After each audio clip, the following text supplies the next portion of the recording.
eu quero, nesta manhã, nesta reflexão matinal nossa, falar a respeito de algo que nós, os cristãos, cremos e, na verdade, é a nossa maior motivação, se eu assim posso dizer, de existência e de propósito de vida nesta terra, que é a salvação da nossa alma. Então, o tema desta manhã é nossa eterna salvação. E eu fiz questão de destacar esta palavra eterna, porque a salvação, à luz das Escrituras Sagradas, ela é universal. O que eu quero dizer com isso? Que, biblicamente falando, apesar e crendo, não só apesar, crendo, não é? Na soberania de Deus, crendo que Deus é o conhecedor de todas as coisas e que a Bíblia é clara em nos dizer que tudo aquilo que Ele fez está feito, enfim, mas coisas que nossa mente, como eu também já exaustivamente falei aqui, tem limitações. Você veja, eu estou aqui com meu amigo Vitor, da área de saúde, Dr. Vitor, e ele pode tranquilamente confirmar que não só outras, mas em específico essa doença agora, este vírus Covid, com suas variantes, a ciência está lutando para entender, compreender, criar, e como estão sendo criadas as vacinas e tudo, mas suas sequelas cada dia se mostram mais ardis, de forma que você e eu, às vezes, pensamos uma coisa e a ciência vem depois e diz, olha, descobrimos que causa isso também, causa aquilo outro. Quer dizer, você veja que existem coisas que na nossa humanidade, na nossa intelectualidade, na nossa inteligência, nós não conseguimos descobrir e entender, seja ela em qual área for. Agora você imagina, você e eu queremos entender a soberania de Deus, gente, o sobrenatural de Deus, entender Deus. Eu acho que isso é muita soberba, isso é muita arrogância da nossa parte, querer entender Deus, querer explicar Deus. Sabe, eu, sinceramente, neste caso, particularmente, se é para entrar nessa linha, eu prefiro entender os ateus, que dizem não entendo e por não entender não creio. Ok, é uma opção razoável dentro da questão humana.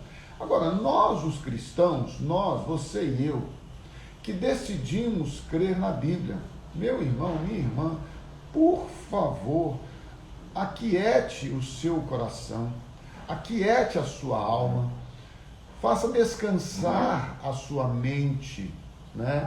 Tem um livro do Augusto Cury que fala sobre ansiedade, eu já li uma vez e sempre releio, já comecei a ler de novo.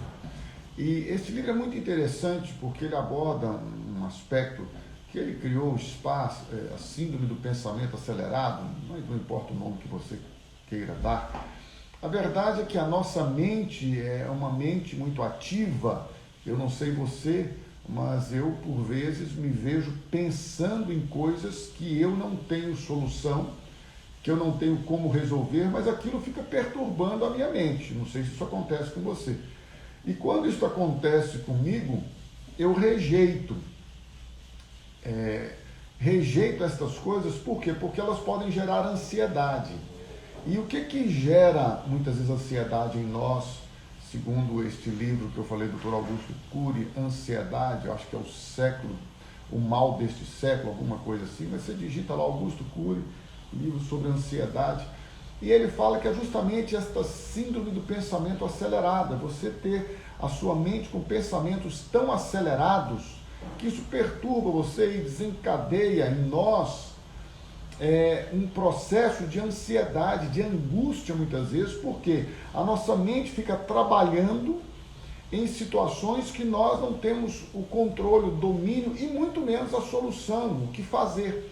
Então o que nos resta nesta perspectiva, se não o descansar? Então quando eu falo sobre a mente acelerada, eu tenho repetido isso aqui também, o que eu tenho trazido para a minha vida, o que eu tenho procurado exercitar e crescer, o que eu tenho procurado melhorar na minha mente é o seguinte: se a Bíblia diz que os pensamentos que Deus tem a respeito da minha existência são pensamentos de paz, então todo pensamento que me perturba, que tira a minha paz, eu preciso rejeitar. Então vem um pensamento, tirou a minha paz, porque eu não tenho solução, não tenho o que fazer. Se tivesse, eu ia criar uma estratégia para resolver o problema. Aliás, vai uma dica importante para você que eu também tenho procurado melhorar na minha vida. Ao invés de gastar tempo e neurônio discutindo o problema, falando do porquê do problema e ruminando o problema, gaste a mesma energia, os mesmos neurônios, a mesma capacidade psíquica, gaste para criar soluções. É muito mais proativo, é muito mais eficaz. Ao invés de ficar discutindo o problema, arrumando um culpado, arrumando uma justificativa, uma desculpa, pense em como este problema pode ser resolvido.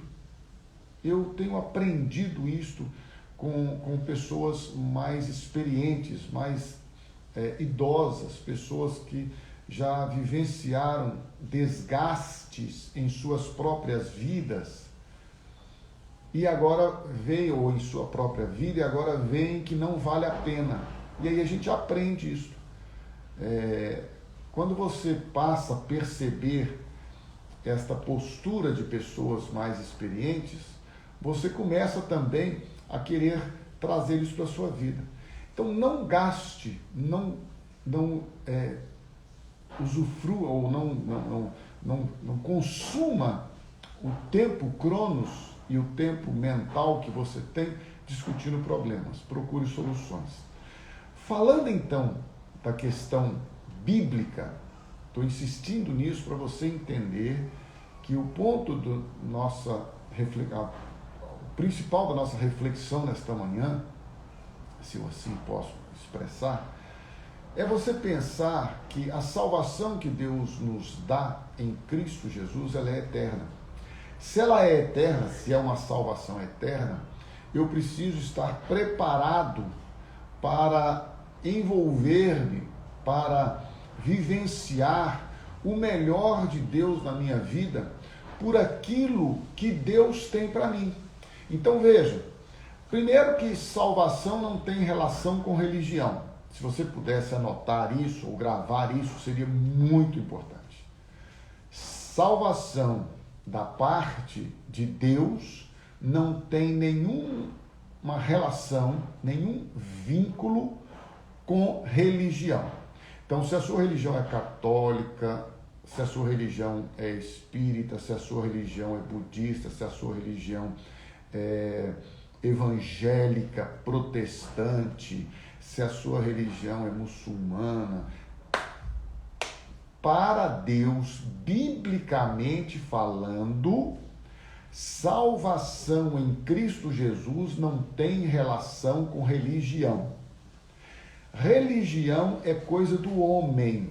Esta religião, instituição que nós criamos, é coisa do homem. Salvação da alma, salvação eterna, nossa eterna salvação, está ligada somente em Jesus. Olha que coisa maravilhosa, pessoal. Somente Jesus salva. Não há outro nome debaixo dos céus pelo qual devamos ser salvos. Jesus é a nossa salvação. Deus enviou o seu Filho ao mundo para que todo que nele crer não pereça, mas tenha vida eterna.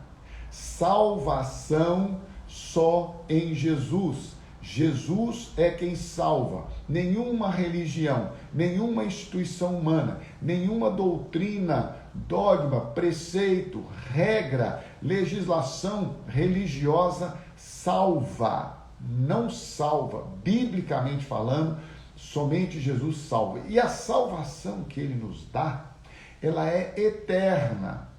Esta salvação eterna, quando a Bíblia diz que ele pode salvar perfeitamente, totalmente aqueles que se achegam a Deus, ao Pai, por meio de Cristo, a Bíblia está nos ensinando, nos direcionando, nos dizendo assim, olha, vocês receberam uma salvação que está selada pelo Espírito Santo, que está guardada pelo poder de Deus, para que vocês experimentem na volta de Cristo esta salvação, mas ela não começará, olha que interessante, gente, a salvação em Cristo não começa na nossa morte, nem quando Cristo voltar.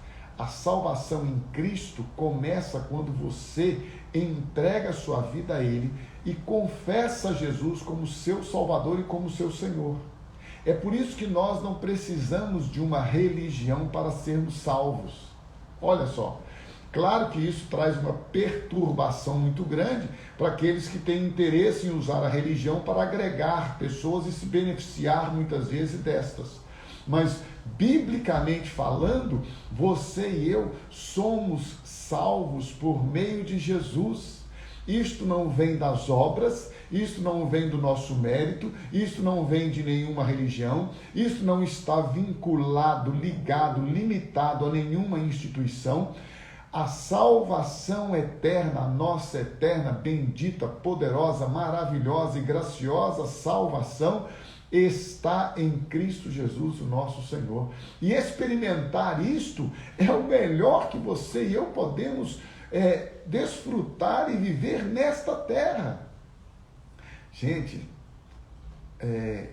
milhões de pessoas morreram com esta pandemia e ainda estão morrendo. E veja bem, milhões e bilhões morreram antes, e se Jesus não voltar nos próximos anos, milhões e bilhões de pessoas continuarão morrendo. Agora, a minha garantia, segurança está em quê? Em que este tempo aqui na terra, meu irmão e minha irmã, ele é passageiro, ele é curto, gente. A Bíblia fala assim, olha, remindo o tempo, porquanto os dias são maus. Não andeis como nécios, como tolos, como insensatos. Vocês devem andar com sabedoria, potencializando o tempo para que nós possamos aproveitar ao máximo, remindo o tempo, fazendo com que ele seja produtivo. Então, se você e eu temos experimentado uma salvação que é eterna, quando eu digo eterna, eu estou dizendo que não tem fim.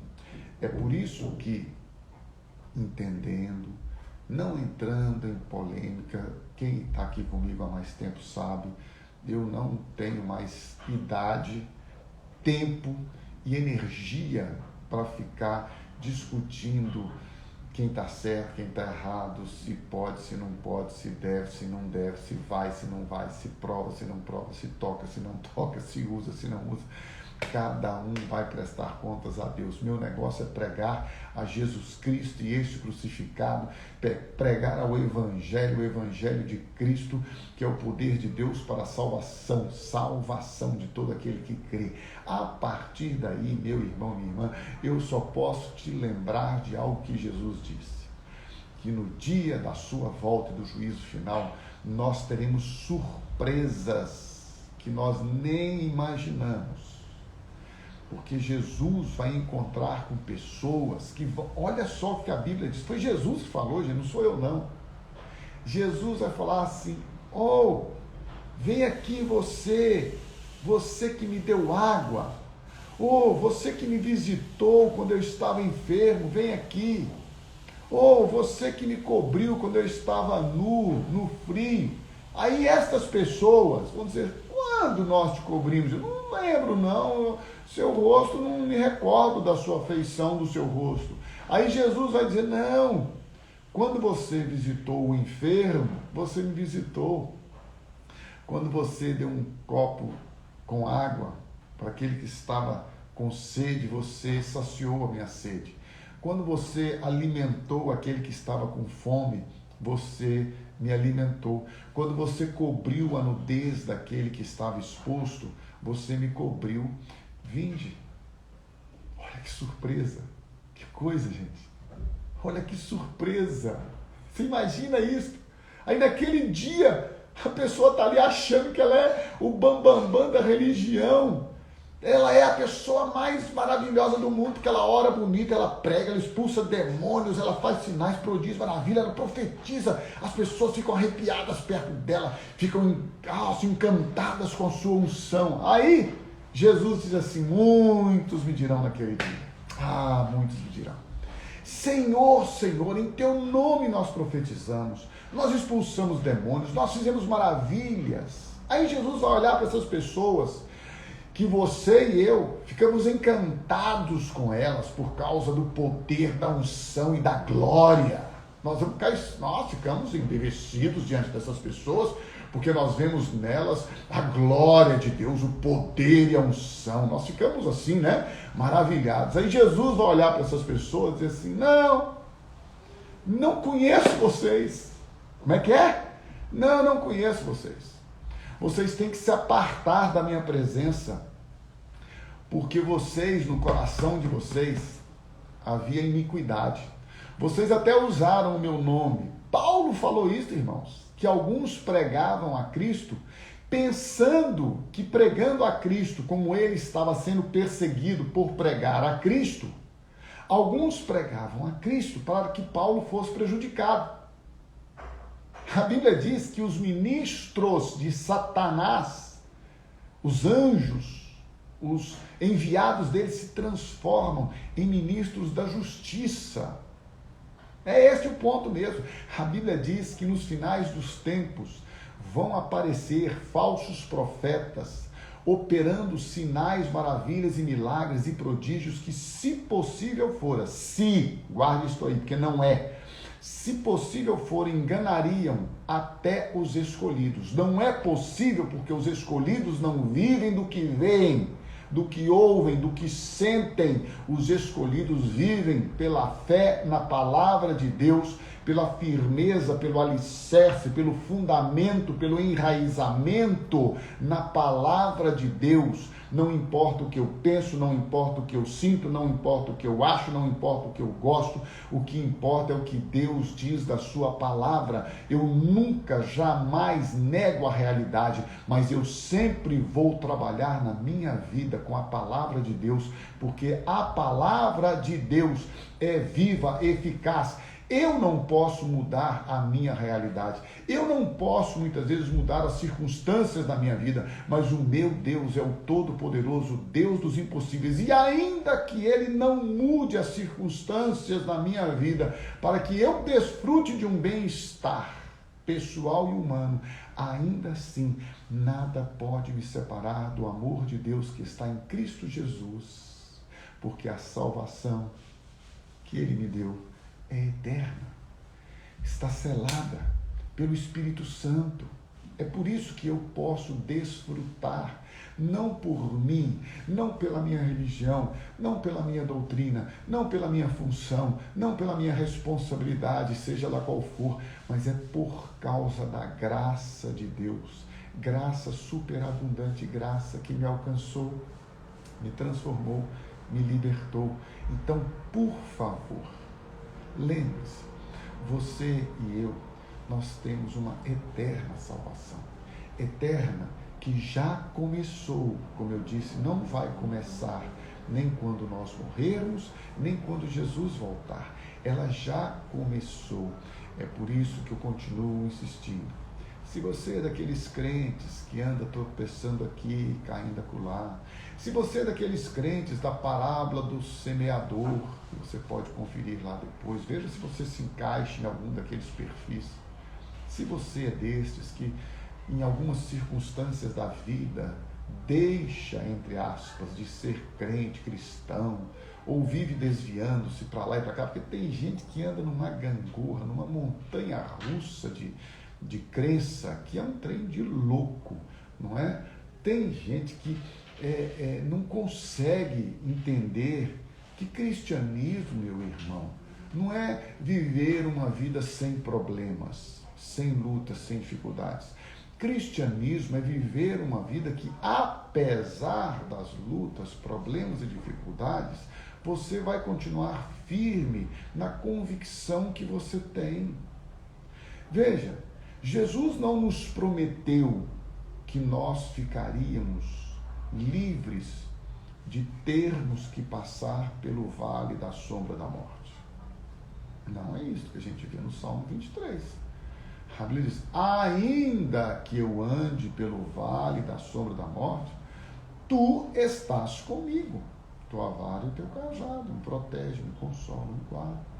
Ainda que eu tenha que me assentar na presença dos meus inimigos, diante deles, tu me unges, tu me preparas. Ainda que eu seja lançado na fornalha, no forno, tu estás comigo. Ainda que eu seja lançado na cova dos leões, tu estás comigo. Ainda que eu seja levado para a guilhotina, tu estás comigo. Agora, se na guilhotina, meu irmão e minha irmã, a cabeça rolar, eu não deixo de estar com o Senhor. Ao contrário, mais rápido eu estou desfrutando do paraíso. Se na fornalha eu não for livre e meu corpo for carbonizado, ainda assim eu estou na presença e na glória dele no paraíso. Se na cova dos leões eu sou destruído, despedaçado, o Senhor está me chamando, porque aqueles a quem ele glorificou, ele os chama à sua glória. Então, o cristianismo é viver hoje a eternidade que nós já temos. Não é esperar a morte, não é esperar a volta de Cristo. Por isso que nossa eterna salvação está relacionada com a vida dele em nós.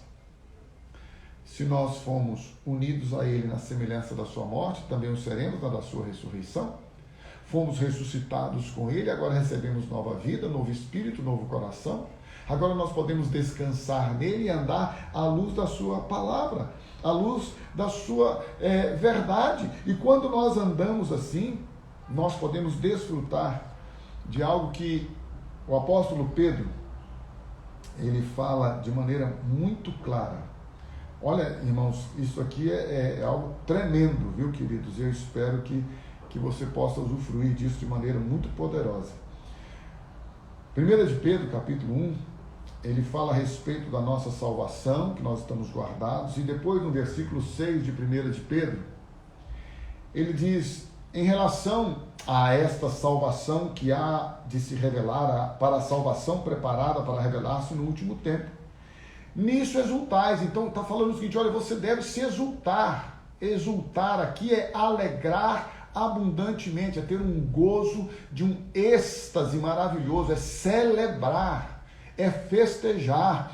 Eu, há um tempo atrás, eu falei isso aqui também já, eu chamei a atenção no bom sentido, né, da turma da nossa música lá, para que nós parássemos com estes cânticos de contrição, de quebrantamento, de derramamento ali, porque ficava uma coisa quase que depressiva, uma coisa quase que muito melancólica, essas adorações espontâneas aí que ficam, e aquilo dá um baixo astral na gente, pelo amor de Deus, eu não sei. Eu falei, gente, a Bíblia que eu leio aqui fala o tempo todo, alegrai-vos, outra vez vos digo, alegrai-vos, celebrai, quando vocês forem perseguidos, quando vocês forem humilhados, despejados, quando vocês forem expulsos das sinagogas, quando vocês sofrerem todo tipo de perseguição, exultem, alegrem-se, celebrem.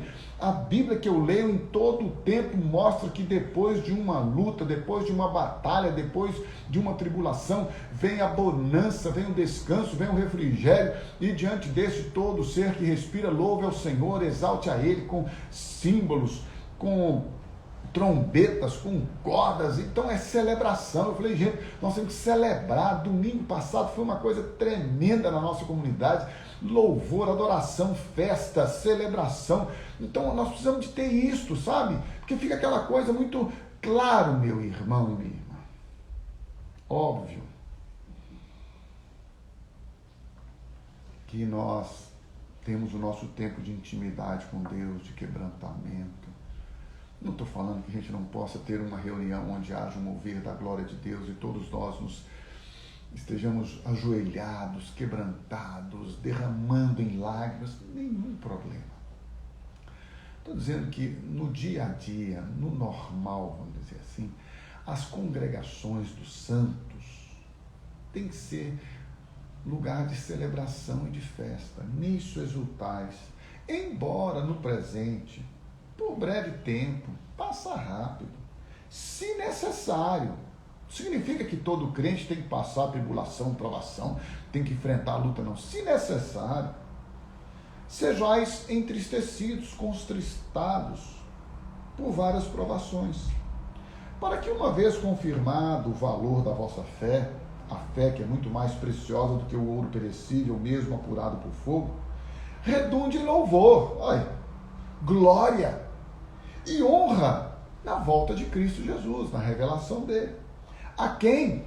Pedro está dizendo a esses irmãos que estavam em uma região que eles chamam ali de Ponto, Galácia, Capadócia, Ásia, Bitínia, era uma região ali, e ele está dizendo, esses irmãos, essa carta foi circulando entre os irmãos e circula até hoje em toda a humanidade, e ele está dizendo, a quem? A Cristo, que há de ser revelado, vocês, mesmo não tendo visto, você e eu não vimos Cristo, Pedro viu, na verdade, então ele está dizendo, vocês não viram, mas há mais, vocês não viram, mas vocês amam a Cristo, no qual, neste Cristo que vocês amam, não vendo agora, mas crendo.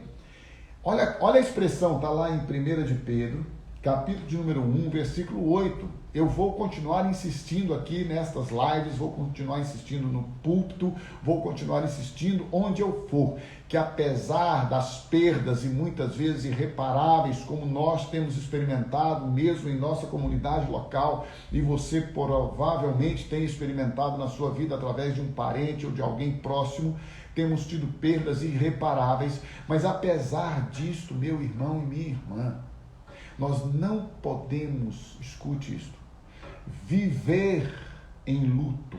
Nós precisamos passar pelo luto, é necessário respeitar, aceitar e, repito, vivenciar o luto, a tristeza, a perda, a dor, sim. Porém, chega um momento nas nossas vidas que nós precisamos deixar este tempo e começar a viver aquilo que Deus diz. E Deus está dizendo, vocês não viram a Jesus, mas vocês o amam, e crendo nele, vocês agora devem exultar, exultais com alegria indizível, que não tem palavras para expressar. A alegria é tão grande, o gozo é tão grande, o êxtase é tão grande desta poderosa salvação, que você não tem palavras. É por isto que a Bíblia diz, é loucura para os que perecem. As pessoas não entendem. Esse maluco aí acabou de passar por uma perda terrível, quebrou, perdeu o emprego, perdeu o filho, perdeu o pai, perdeu a mãe, perdeu isso, perdeu aquilo, foi expulso, humilhado, desprezado, rejeitado. E esse maluco está ali agora glorificando a Deus e exaltando a Ele, rendendo graças a Deus. Aí as pessoas dizem, é loucura. E é isso que a Bíblia fala. É loucura para os que perecem, para nós que somos salvos é o poder de Deus, e o poder de Deus nos leva à exultação, à celebração e cheia de glória. Mas crendo é um mandamento bíblico. Quando nós congregamos e a nossa vida no dia a dia, que é o nosso culto, deve ser de exultação. Exultais com alegria indizível e cheia de glória, obtendo o fim da vossa fé, mais uma vez, a salvação da vossa alma. Enfim, isso é maravilhoso, isso é muito bom. Eu não sou crente porque eu tenho medo da morte, muito menos porque eu tenho medo do inferno, em hipótese alguma tenho medo do diabo, nenhum, zerinho, negativo. Até porque a Bíblia, que eu creio, diz que Jesus Cristo aniquilou o diabo, destruiu a Satanás. venceu a Satanás. Ele destruiu e aniquilou a morte. Ele arrancou das mãos de Satanás a chave ou as chaves da morte, aniquilou.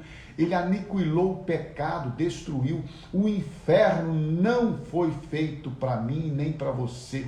O inferno foi criado para Lucifer, que se tornou Satanás, e os anjos que se rebelaram com ele, com Lucifer, contra Deus.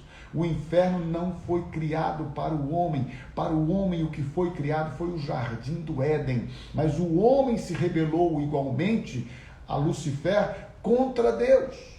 E então ele, o homem, preste atenção no que eu estou lhe dizendo. Deus não condenou o homem. O homem se condenou. Deus não condenou o homem. O homem se condenou quando ele se rebelou voluntariamente contra Deus. Dito isto, Deus salvou o homem eternamente. O homem não queria ser salvo. Não.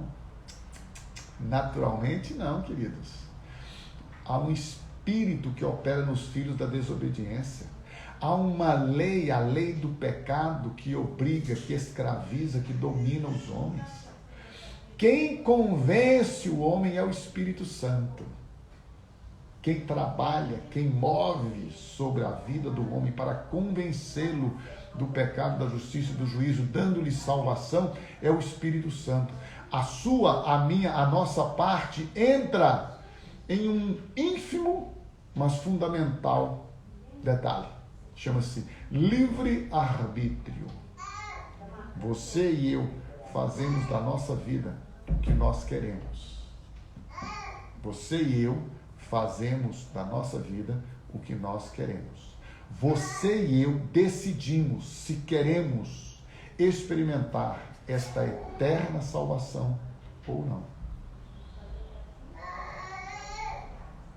Experimentando-a, nós agora desfrutamos do descanso, da paz, da alegria e da convicção maravilhosa de que aquele que começou esta linda, maravilhosa, perfeita e tremenda obra de salvação eterna há de aperfeiçoá-la até a volta de Cristo Jesus.